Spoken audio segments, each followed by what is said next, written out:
자, 이제 마지막 시간 지나도록 하겠습니다. 자, 여러분 약집 59페이지를 보세요. 59페이지는 2절 도시 공간구조를 속였는데, 이분도 우리 시험 매해마다 빠졌고 출제는 한 영역이에요. 잘 들어오셔야 하겠습니다. 보세요. 예, 자, 도시 공간구조이론이라는 게 있어요. 자, 이는 도시가 어떻게 성장하고 발전할 것인가, 이걸 설명하는 모형이다 보시면 되겠어요. 여하튼 도시 공간구조 이론도 여러 가지 있겠죠. 그 중에 우리 시험 주로 출제되는 건 세 가지예요. 세 가지다. 자, 먼저 버제스의 동심원 이론이라는 게 있습니다. 동심원 이론. 자, 다음은 호이트의 선형 이론이라는 게 있어요. 그 다음은 해리스와 울만에 의해서 발전이 된 다핵심 이론이다. 자, 이 세 가지가 대표되는 도시 공간구조 이론이다 보시면 되겠습니다. 하나씩 살펴보도록 하겠습니다. 자, 먼저 버제스의 동심원 이론이 되겠습니다. 어찌 보면 이 버제스의 동심원 이론 이 자체가 도시 공간구조에 관한 최초의 연구다, 이런 점에 큰 의의가 있었다라는 겁니다. 이제 버제스는 미국의 시카고라는 도시를 대상으로 했어요. 시카고라는 특정한 하나의 도시를 대상으로 했다는 이야기여서, 이 시카고라는 이 도시가 어떻게 성장하고 발전시가, 이걸 살펴봤다라는 겁니다. 살펴보니까 동심원의 형태로서 5개의 지대로 분화되면서 도시가 성장 발전하더라라는 사실을 밝혔죠. 자, 동심원의 형태로서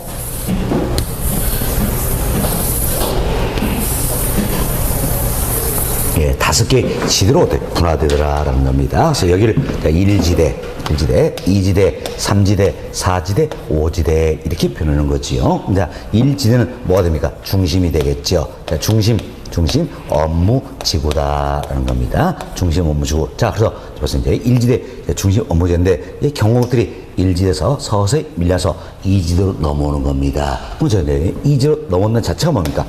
2일정에서 들어온 거잖아요. 자, 이 같은 현상을 우리 뭐라 배웠습니까? 침입. 이렇게 배웠죠. 침입. 자, 그리고 경쟁이란 과정이 있겠죠. 그래서 이제 변해간다.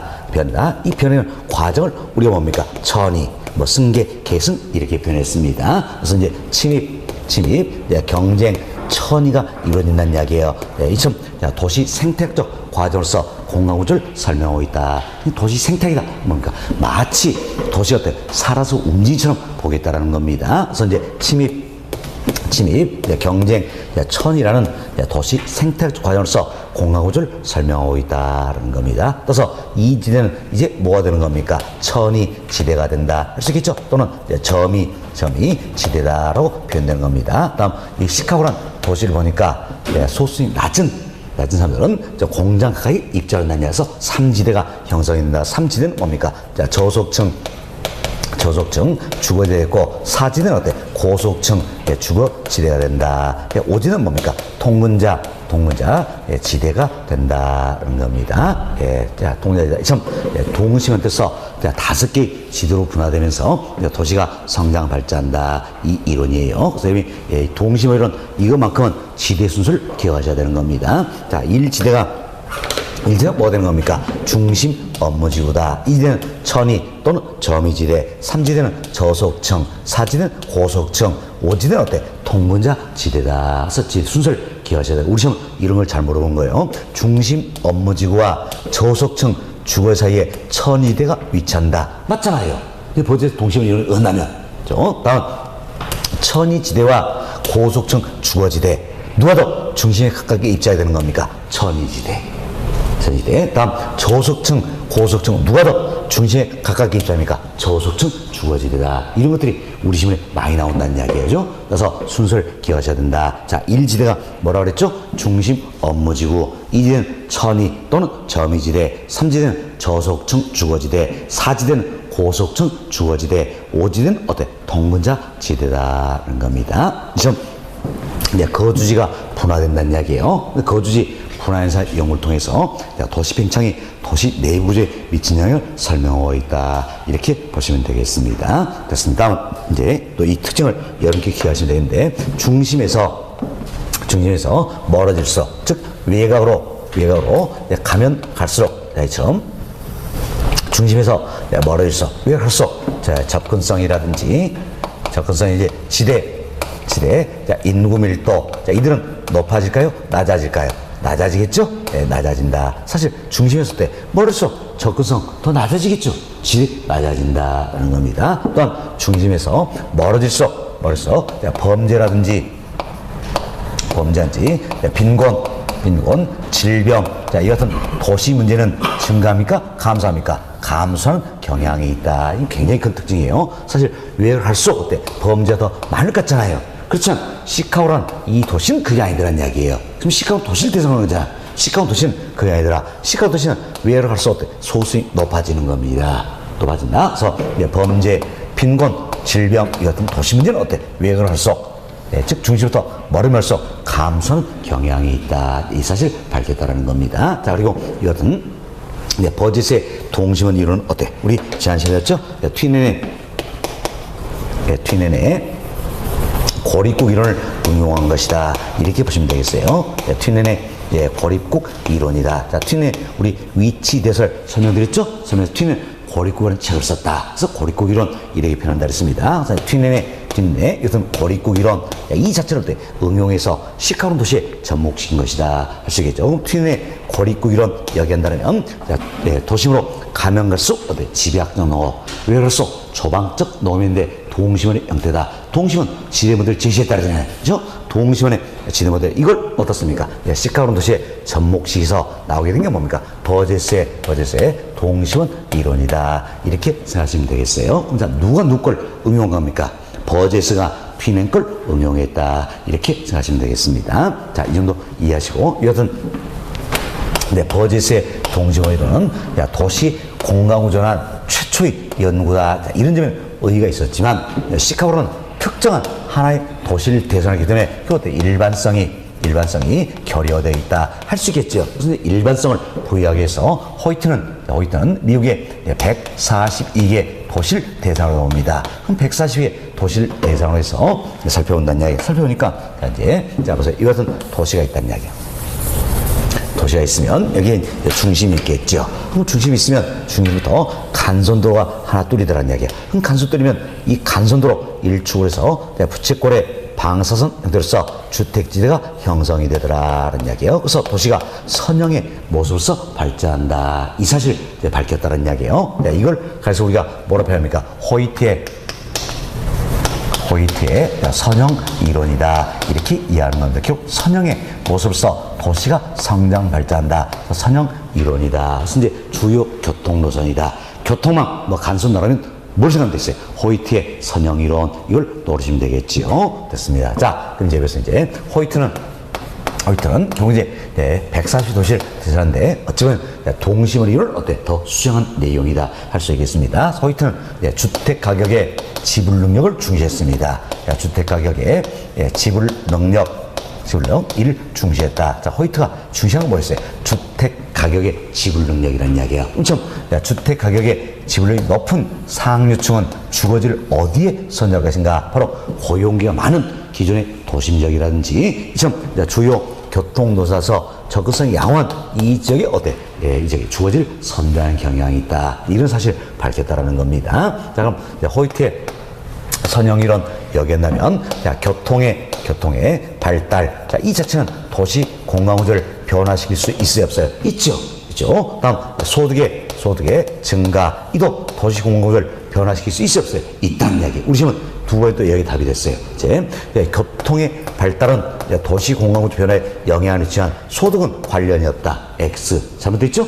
소득도 관련이 있다는 이야기. 자, 보세요. 소득이 높아져서 소득이 낮았어. 그만큼 주택의 지불력이 높아지겠죠. 따라서 주거지를 어디서 납니까? 고용기가 많은 기존의 도심지역이라든지 주요 교통노선을 추려서 접근성 양호한 지역에 주거지로 선정을 하게 된다는 이야기예요. 그래서 교통의 발달뿐만 아니라 소득의 증가도 도시 공간구조를 변화시킬 수 있어요, 없어요? 있다. 이렇게 생각하시면 되겠습니다. 자, 이렇게 생각하시면 되겠어요. 자, 이처럼 버젯의 동심원 이론이라든지 호이트의 선형 이론은 핵심이 딱 하나 있는 거지요. 중심이 하나 있다는 이야기예요. 그래서 선이 이걸 우리가 단핵 도시다 이렇게 표현하는데, 이제 이것은 이제 버젯의 동심원과 호이트의 선형을 결합시켜서 나오게 된 게 해리스와 울만에서 발전된 다핵심 이론이다 쓰겠죠. 그럼 다핵심은 말 그대로 핵심이 다 여러 개 있다는 이야기예요. 핵심이 여러 개 있다. 그래서 여기는 핵심이 하나 있었죠. 그렇지만 핵심이 여러 개 있다서 도시는 복수의 핵심 중에서 성장후 발전한다. 이게 바로 뭡니까? 다핵심 이론이다. 그럼 자, 이것은 다핵심 이론되면 다핵화 요인이 있다는 이야기예요. 다핵화 요인이다. 자, 핵심이 여러 개 발생되기 위한 요인이 있다. 그래서 네 가지를 제시하는 겁니다. 먼저 특정 위치나 특정설의 필요성. 그리고 유사 활동 간의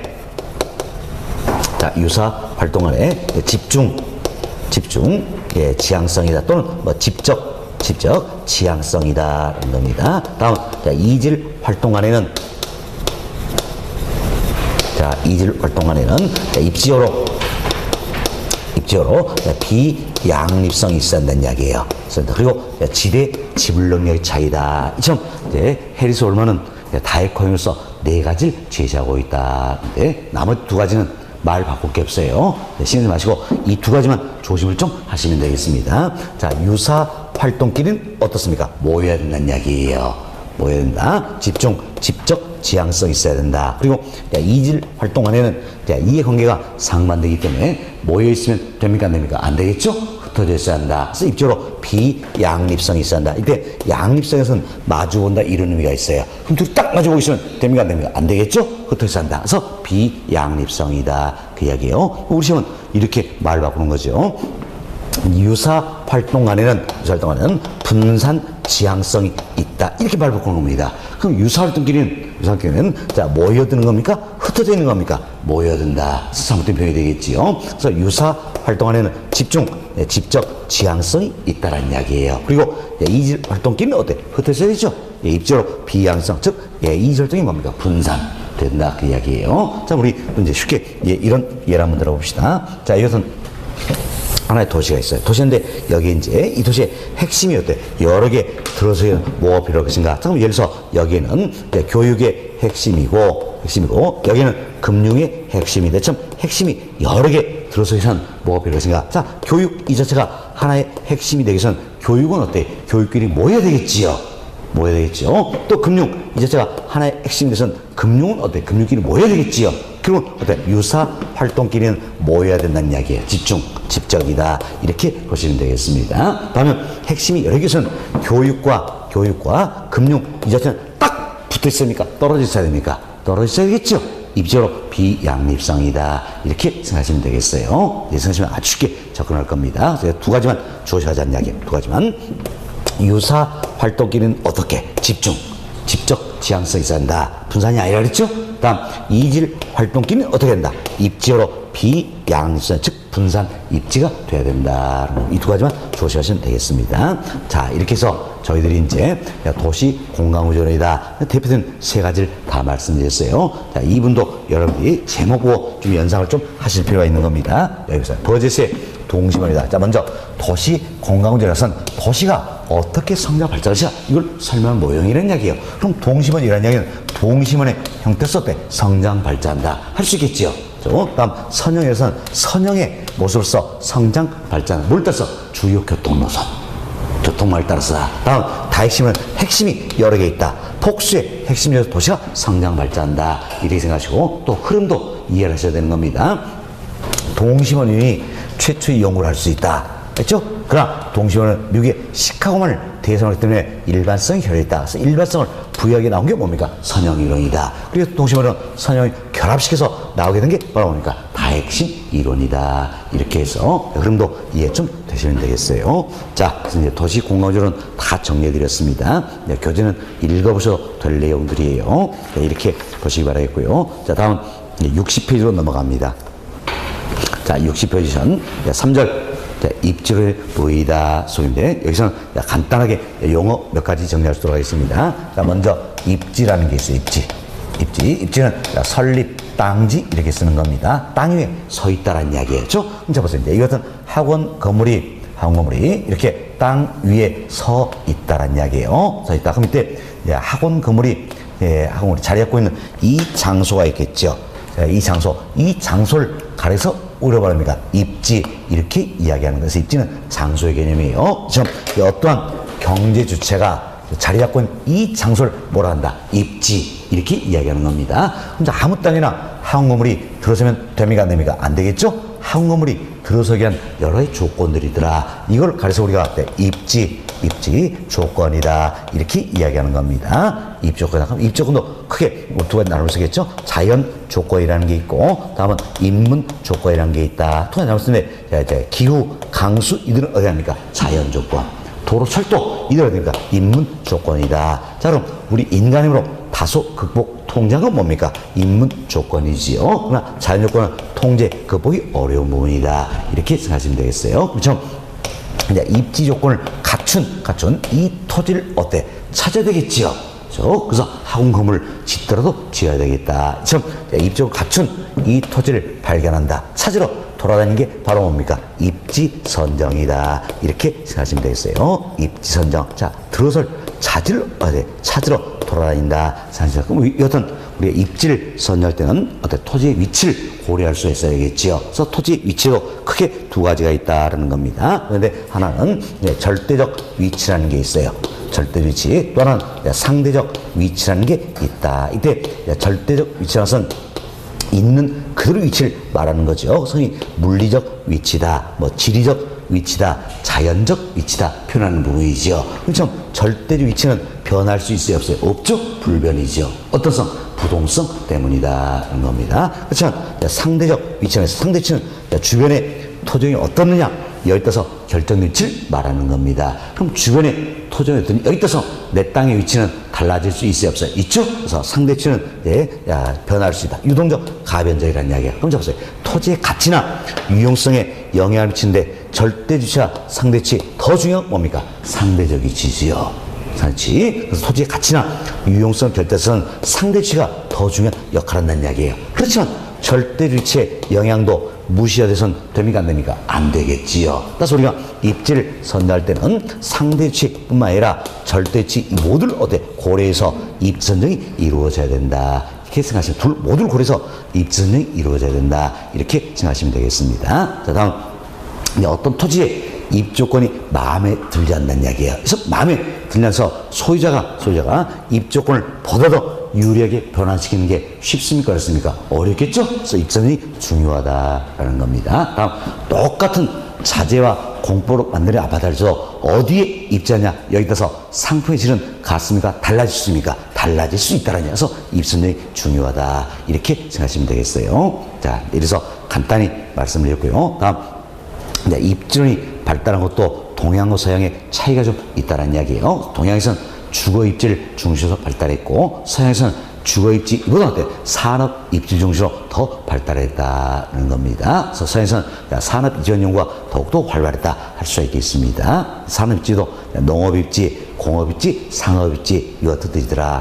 이 관련된 이론들을 다루게 되겠는데 농업 입지다 이 부분은 우리 오늘 튀넨의 고립국 이론이다. 즉 튀넨의 위치 제설 설명드리면서 중요한 내용들은 다 말씀드렸어요. 그런 정도만 여러분이 보셔도 되겠습니다. 다음은 이제 공업 입지와 상업 입지에서는 조금 더 구체적으로 학습할 수 있도록 합니다. 자, 이 내용이 여러분이 61페이지부터 소개되고 있는 부분들이에요. 그래서 61페이지 보시면 4절 공업 입지다 나와 있죠. 공업 입지 그래서 먼저 공업 입지 이론부터 정리되어 있죠. 공업 입지론에서는 공장이 어디에 들어서는 게 최저일 것인가 이걸 설명하는 모형이에요. 지금 공업 입지하는 최초 연구는 배버에서 이루어졌습니다. 배버는 비용 최소의 원리가 하고 있다는 이야기야. 비용 최소의 원리가 있다. 그래서 비용이 가장 적게 드는 점이 공자설 최적의 장소다 이렇게 주장하는 겁니다. 그럼 비용이 가장 적게 드는 점이 되네. 배버의 공업 입지 연구를 우리가 최소 비용 이론이다 이렇게 이름 붙였다는 얘기야. 최소 비용이다. 비용이 가장 적게 되면 공자설 최적의 장소다 이야기예요. 지금 배버는 공장이 들을 최적의 장소를 찾는 과정에 세 가지를 고려합니다. 먼저 수송비입니다. 수송비. 수송비는 다른 말로 어때요? 우리가 운송비 표현할 수 있겠지요. 다음은 노동력. 노동력은 임금이다. 임금이다. 인건비다. 표현할 수 있겠죠. 다음은 집정력. 집정력. 이때 집적 이게 뭡니까? 모여든다. 모여든다. 집정력은 모여듦으로써 얻는 이익이다. 그래서 집적 이익이다 표현할 수 있겠죠. 배번은 수송비, 노동력, 집정력 이를 고려해서 공장의 뜻을 최적의 장소를 찾고 있다는 이야기예요. 그렇지만 이 중에 배버가 가장 중시한 게 있겠지요. 뭘 중시했을까요? 바로 수송비입니다. 역시 트윈으로부터 하여튼 참 대단한 사람이에요. 예, 대단한 사람이다. 예, 앞으로 100년 뒤에는 제가 대단한 사람이 되겠지만 하여튼 이 사람 대단한 사람이 트윈으로부터 많은 영향을 받았다는 이야기예요. 영향을 받았다. 그래서 배버 역시 수송비를 중시했다는 겁니다. 그래서 이제 다른 조건 동일하게 수송비를 먼저 고려하는 겁니다.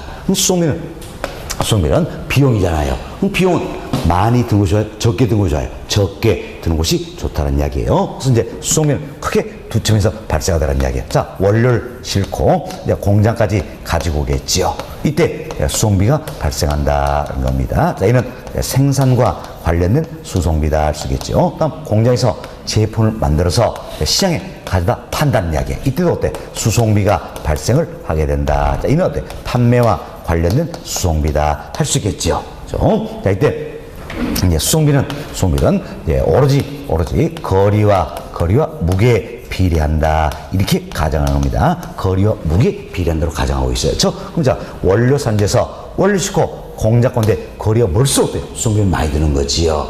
원료 무게가 무거울수록 수송비는 많이 든다라는 겁니다. 다음 또 공장에서 제품 만들어서 시장에 판매한다는 이야기. 이때 시장까지 거리가 멀수록 수송비는 많이 들고 제품의 무게가 무거울수록 수송비는 많이 든다. 결국 배버에 된다면 수송비는 뭡니까? 거리와 무게에 비례한다는 이야기예요. 그래서 배버에 된다면 수송비를 결정한 요인은 딱 두 가지입니다. 뭡니까? 거리와 무게다. 이렇게 생각하시면 되겠습니다. 자, 다음 무슨 이제 여튼 수송비는 생산에 있어서 드는 수송비가 있고 판매에 있어 드는 수송비가 있다는 이야기. 이 둘을 합해놓은 게 바로 뭡니까? 총 수송비가 되겠다. 할 수 있겠죠. 지금 총 수송비가 가장 적게 든 점을 먼저 찾는다는 이야기예요. 예를 들어서 여기 이제 P 이 점이 있어요. 이 점이 총 수송비가 가장 적게 든 점이라는 이야기예요. 그럼 수송비는 고려되면 공장에서 최적의 장소는 어디가 됩니까? P. 여기 되겠죠.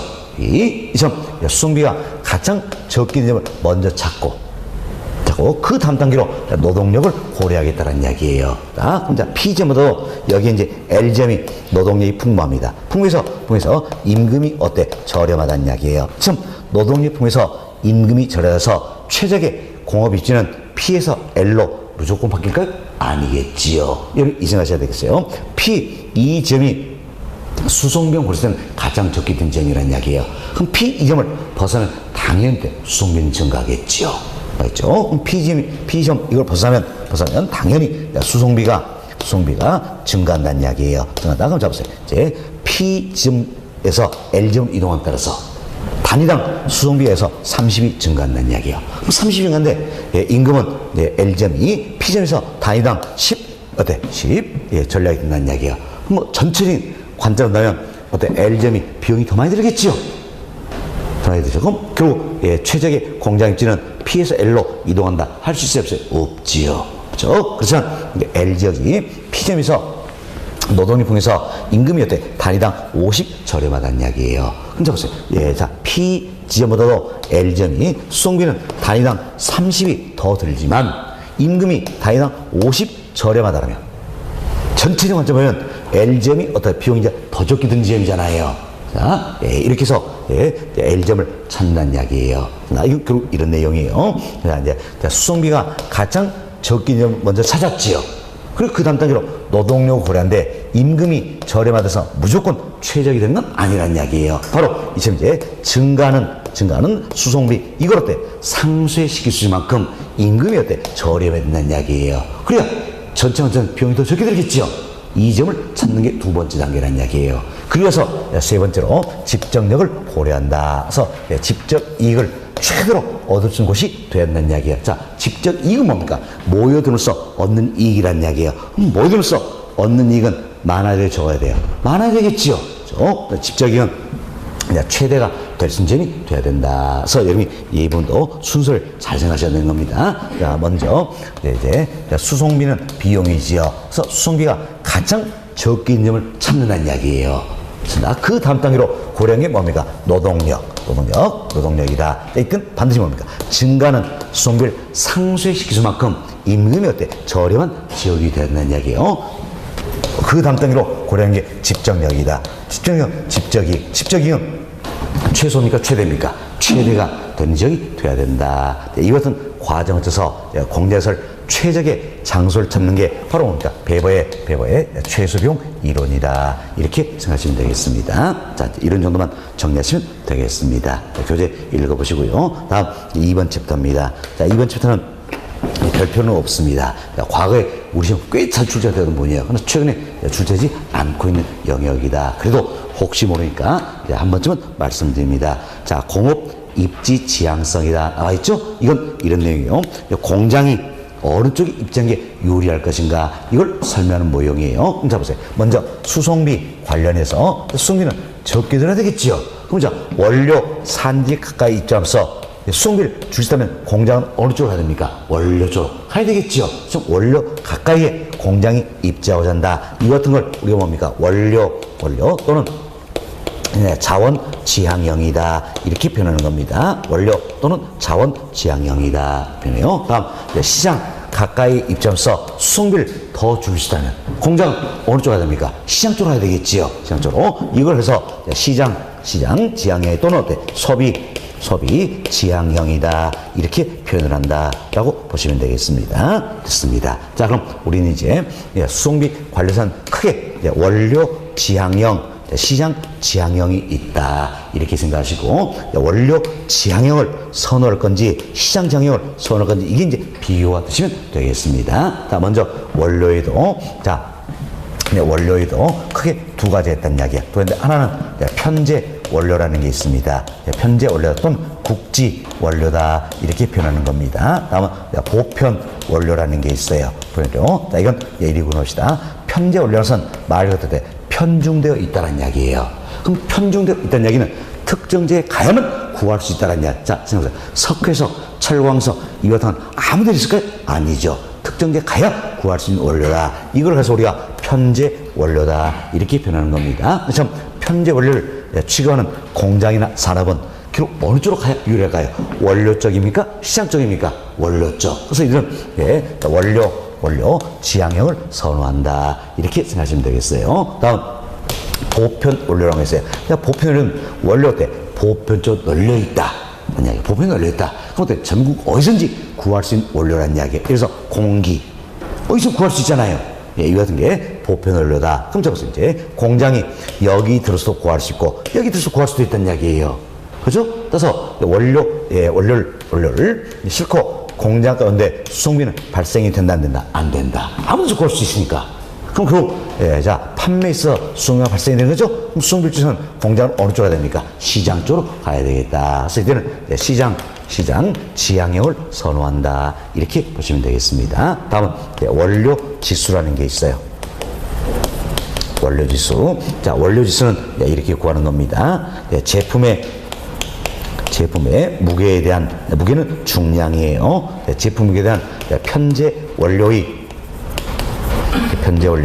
무게다. 이렇게 해서 우리가 원료 수를 구하는 겁니다. 사실 보편 원료는 어디서 구할 수 있으니까 원료 공장은 수송비가 발생이 안 되는 거죠. 그래서 이건 제외하고 편제 원료를 고려하는 거예요. 이때 원료 지수가 1보다 크다는 이야기예요. 그럼 원료 지수가 1보다 큰 이야기는 원료와 제품 중에 뭐가 더 무겁다? 원료.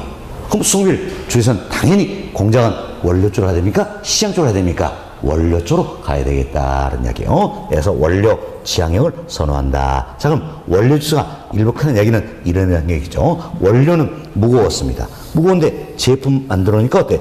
가벼워졌다? 그 이야기지요. 그럼 중량이 증가했어요? 감소했어요? 감소했다는 이야기예요. 그래서 원료 지수가 1보다 크다는 이야기는 결국 뭘 답니까? 바로 중량 감소 산업을 의미한다. 대표로 시멘트 산업 이것도 들어볼 수 있겠지요. 예, 지금 중량 감사 이들은 어때? 원료 쪽으로 가는 걸 선호한다. 원료 정형을 선호한다라는 겁니다. 다음 원료 지수가 1보다 작다는 이야기예요. 그럼 원료 지수가 1보다 작다는 얘기는 원료와 제품 어디가 더 무겁습니까? 제품. 그럼 수밀 주에서 공장은 원료 쪽으로 해야 될까요? 시장 쪽으로 해야 될까요? 시장 쪽으로 가야 되겠지요. 그래서 이때는 시장 지향형을 선호한다. 이렇게 보시면 되겠어요. 자, 그럼 원료수가 1보다 작다는 이야기는 제품이 어때? 더 무겁다는 뜻이잖아요. 그 원료는 당초 어때? 가벼웠다는 이야기예요. 원료는 가벼운데 제품 만들어 놓으니까 어때? 무거워졌다. 할 수 있겠지요. 그렇죠? 중량이 어때? 늘었잖아요. 이를 그래서 우리가 중량 증가 산업이다 이렇게 표현합니다. 뭐 대표로 맥주라든지 청량음료 이 같은 걸 들어볼 수 있겠지요. 자, 그럼 잡으세요. 이제 중량 감산업이다. 무게가 줄었다는 이야기예요. 뭐가 무겁다는 이야기예요? 원료가 더 무겁다. 원료 쪽으로 가야 되겠지요. 중량 증가 산업이다. 뭐가 더 무겁다? 제품이 더 무겁다는 이야기예요. 무게 늘었죠? 제품이 무겁다. 어느 쪽으로 됩니까? 시장 쪽으로 가야 된다. 그래서 원료 지수가 1보다 크다는 이야기는 중량 감소를 의미한다. 이는 원료 정형을 선호하는 것이고 원료 지수가 1보다 작다는 이야기는 중량 증가산업을 의미하는 거지요. 이는 시장 장형을 선호한다. 이렇게 생각하시면 되겠어요. 자, 그리고 혹시 몰라서 말씀드렸는데 입지 중량이라는 게 있어요. 입지 중량. 입지 중량에서는 원료 지수에 1을 더한 값이에요. 원료 지수 여기에 1을 더한 값이 입지 중량이에요. 그럼 보세요. 원료 지수가 1이 기준되면 입지 중량은 얼마가 기준이 되겠어요? 2가 기준이 되겠죠? 예, 2보다 큰 원료 장형, 이 작은 시장 장형이다. 참고만 하시기 바라겠어요. 간혹 전국 모의고사에서 틀리라고 어때? 이런 점이 또 나오기도 하는 겁니다. 참고만 하시면 되겠습니다. 다음 또 우리 해봅시다. 이제 부패하기 쉬운 원료가 있다는 이야기. 참 부패하기 쉬운 원료를 사용하는 공장이나 산업은 원료 쪽으로 가는 걸 선호할까요? 시장 쪽으로 가는 걸 선호할까요? 꼭 시장 이야기 나옵니다. 왜 시장 이야기 나오는지 저는 아직도 궁금해요. 그런데 이게 참 희한한 겁니다. 그런데 9월이 가도 시장 나옵니다. 시장. 하나요? 자, 보세요. 원료가 부패하기 쉽다 그랬잖아요. 그럼 원료를 싣고 공장은 다 썩어버린다는 이야기예요.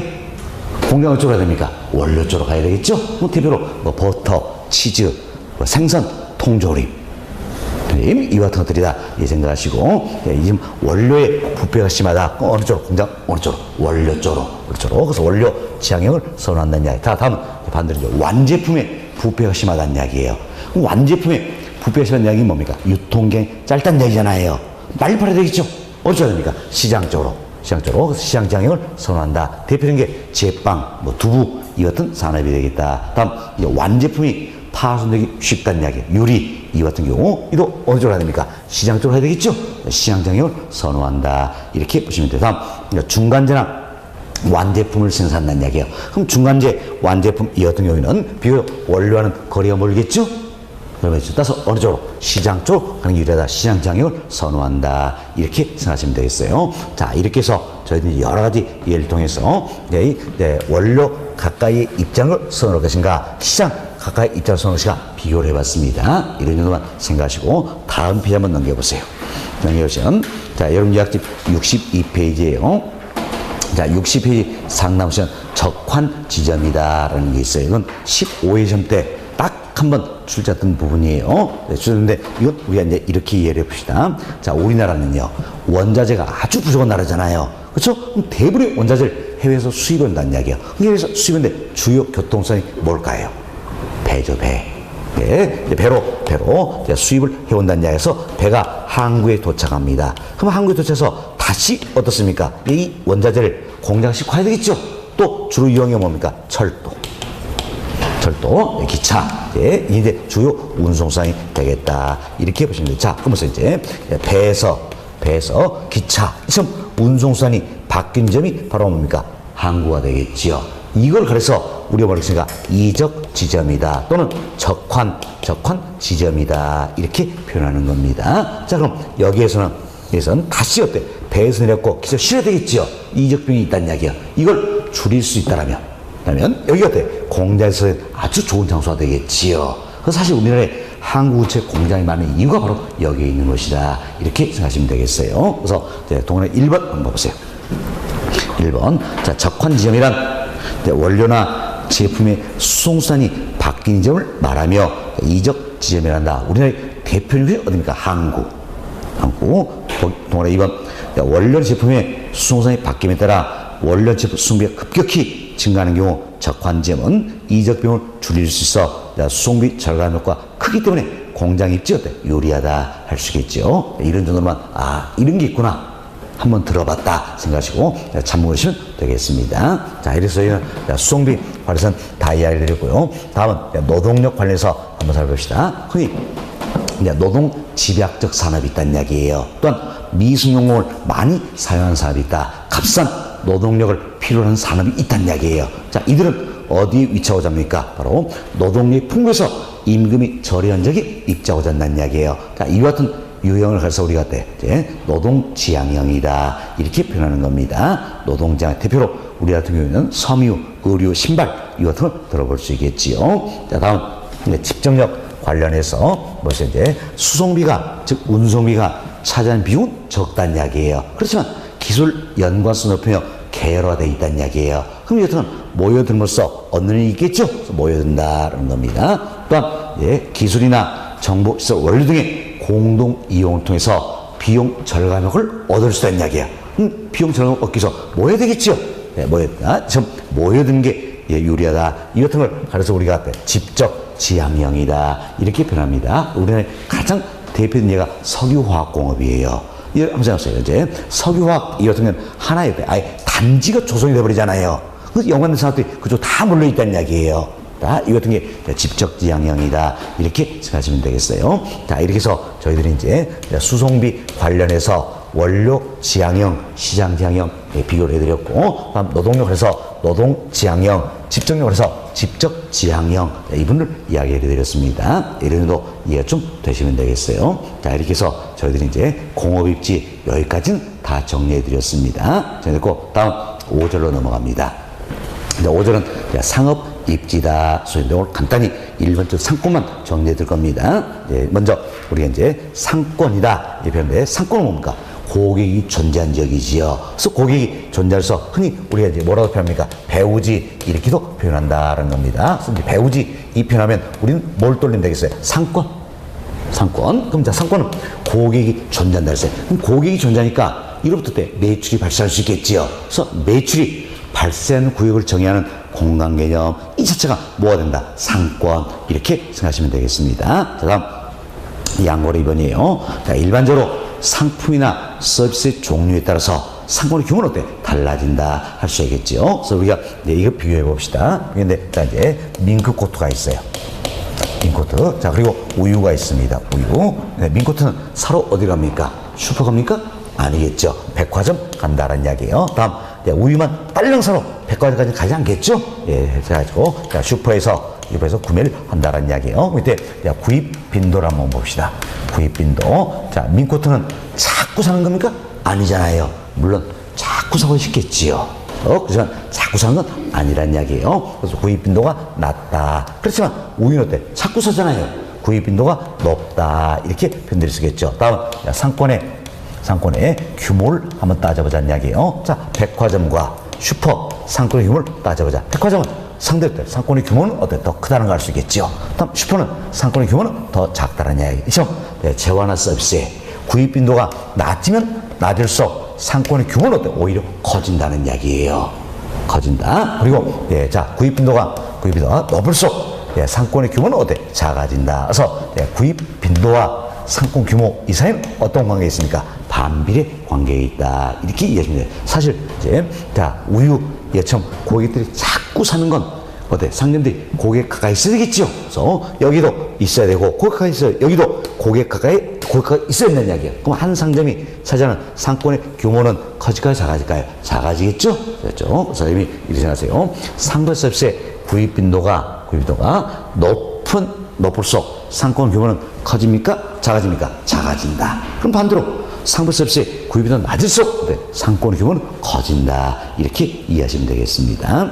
됐습니다. 자, 넣어보시고 양호 3번 동그라미 1번 내용이에요. 이제 항목 하나씩 따져보자는 이야기. 자, 인구 밀도가 높을수록 지역 면적이 클수록 소득성이 높을수록 사회적 경제성이 높을수록 자, 고객의 유동인구가 많을수록 고객 밀도 높을수록 상권 즉 배우자로서 조건 어때? 좋다 할 수 있겠지요. 자, 그렇지만 이제 결합을 시켜봅시다. 좀 인구 밀도가 높다는 이야기예요.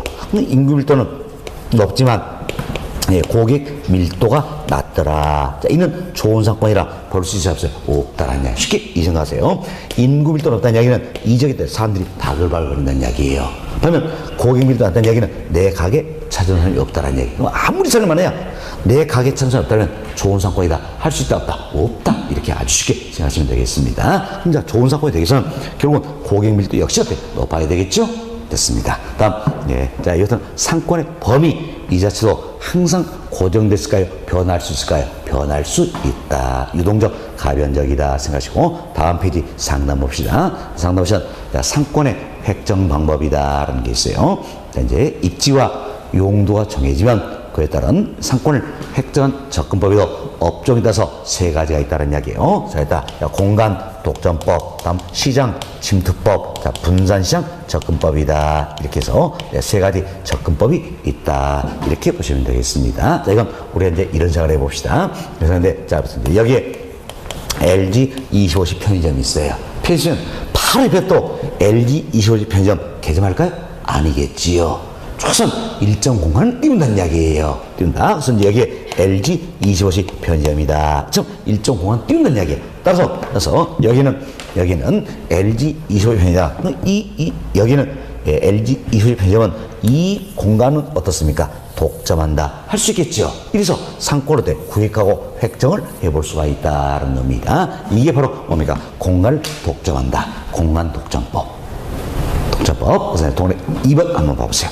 자, 편의품점, 체인점 등 지역 독점력이 행사하는 업종에 주로 적용이 되고 있다. 이렇게 보시면 되겠어요. 다음 이제 두 번째로 이제 또 우리가 이런 자리에 봅시다. 자, 이제 여기에 하나의 도시가 있다. 하나의 상권이 있다는 이야기예요. 상권이 있는데 여기에 이제 A라는 이 백화점도 있고요. A라는 백화점도 있고 여기에 B라는 백화점도 있다는 이야기예요. 그리고 C라는 백화점도 있다는 겁니다. 결국 A, B, C 모두가 어때? 상권은 이 부분이지요. 이 부분이다. 상권의 중처로 서로 인정한다는 이야기예요. 상권에 중복되어 있잖아요. 이걸 인정하고 경쟁 관계를 고려해서 확률로서 상권을 구획하고 획정하는 방법이다. 그래서 우리 3사 과제에서 배웠었죠. 네, 다음 주도 배우게 될 거예요. 허프의 확률지 상권 뭐예요? 이거 대표님 이해가 되겠지요. 이걸 해서 우리가 시장 침투법이다 이야기하는데 어때? 상권이 지금 중첩이 됐으니까 중복돼 있으니까 어때? 서로 자 경쟁을 거기서 확률로서 상권을 획정한다. 그래서 어때? 시장에 이렇게 침투한다는 이야기예요.